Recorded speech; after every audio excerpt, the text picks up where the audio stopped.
What do I say? Say your name and who you are. What do I say? That's Steele. Friend. Friend. Jake Reed, friend. Sean Rawl, friend. Corey Finley. Friend. Bryce Brown is filming. So, throughout history, many forms of weaponry have been used, and prehistorically even we see the first arrival of the bow and arrow.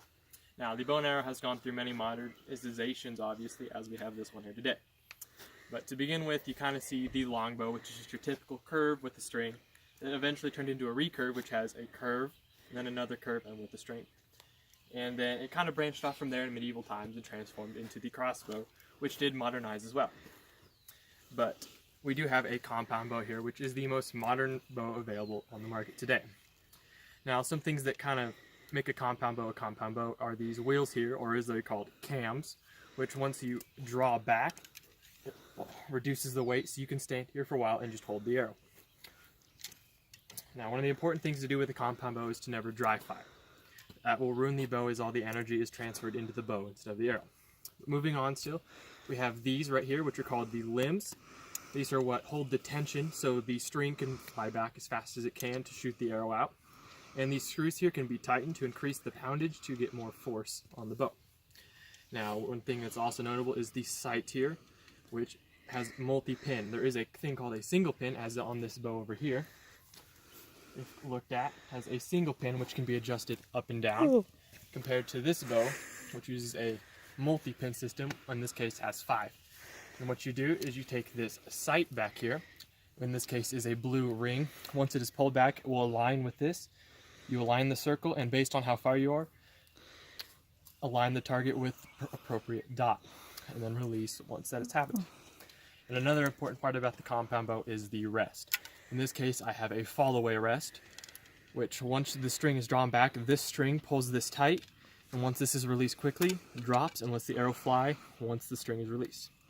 On this bow over here, we have another very common type of rest called a whisker biscuit, which is just a bunch of little tiny hair-like projections and arranged in a circle that hold the arrow and allow the fletchings to go through the whiskers. And this down here is usually a stabilizer or some kind of shock or vibration eliminator. And obviously you have the string back here, and those are kind of the important parts of the bow. Now moving on to the arrow, which is also the other critical part of the bow and arrow. There are 2 different types of tips, really. You have the practice tip, which is the one displayed here, or say a broadhead, which is the one here. In this case is a mechanical broadhead, as it moves when it hits the target. You can see some motion there once it's pushed in. Others may include a fixed, which usually has 3 or 4 blades and doesn't move. Now onto the arrow itself. In this case we have a carbon fiber arrow, which is typically the more modern and arrow you will get on the market today. It's very flexible and very strong. Another type of arrow is an aluminum arrow, still kind of strong but not quite as strong and not as flexible. Typically you're going to want to go with the carbon arrow. Now move back here, you see fletchings. These are what's going to make the arrow, or is what's going to make the arrow spin and keep it on a straight trajectory path. And the back here is the knock. Now there's 2 different kind of knocks really. You can have a basic one, which is just a plastic tip, or in this case an aftermarket knock, which once is shot will light up like that. So once you hit a deer, say when the deer runs off and it dies in a bush, you can see the light. And that kind of concludes the arrow. And now when you're drawing the actual bow itself back, there are many ways you can do that. You can use either fingers, for example, which would just be obviously pulling it back with your fingers, which is typically not a very common thing to do anymore. And most people opt for more of a traditional release type trigger, which is featured here. Just kind of you clamp the little clamp here around the drawstring that holds there, and it won't move until you pull the trigger like that. And basically what you do is clip it on, draw it back, and you're good to go. And that's basically all you really need to know in terms of informative on the compound bow. Now if I could get my arrow here. So when you load an arrow, especially on this fall-away rest, what you want to do is you want to take the knock, push it onto the string between the draw loop, push it on there, and then on the flip-away rest, you can typically leave it like that, and once you draw back, the rest will click into place. But what I like to do is I like to just click it in place, so it's a little more reliable and you can wiggle it around some. So basically what you do then is clip on your release, which will not move until you clip the trigger. It looks like it may release, but it won't.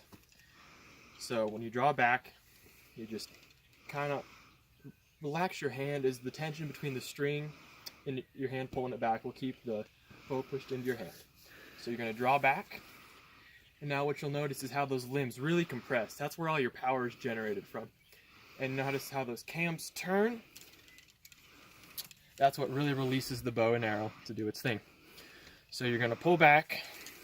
I'm going to align my circle around the entirety of the thing, line up the dot of choice for the target, and very carefully pull the trigger. Make sure nothing's around first, and watch the arrow. And if you look, the knock, as I said it would do, lights up nice and green, and that will stay there for a long time as it's got a really good battery in it. But all in all, there are many different kinds of bows on the market. For example, this is an adult bow with more stronger limbs and can be tightened to about 40 to in some cases 80 pounds of tension, and say compared to a youth model, which will go from about 20 to 40 pounds. And on the single pin sight that I mentioned earlier, how to adjust it is you take this little screw here, you release it, move it up and down, and you have marks here that tell you your range, and that moves your pin for your distance. That's just kind of the fun fact about the single pin. Now on this youth bow, there's some other things that are kind of important to notice. Is the quiver will dull your arrows, so it makes life and hunting a lot easier if you're ever into that thing.